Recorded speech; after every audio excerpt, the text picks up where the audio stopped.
After removing my taps from the trees, I will take all of my taps, I'll put them inside a metal kettle like this.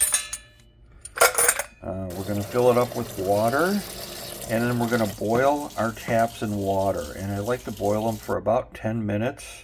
There's our hard boil going, so we'll do this for about 10 minutes to make sure we remove most of that bacteria, the grit, some of that extra sugar, sand, and sap buildup that's on the taps. I know some people will clean some of their taps with a bleach solution. I prefer just to put in water, and then I'll boil the water, like I said, for about 10 minutes. I'll drain the water out, and then I'll boil it again for another 10 minutes.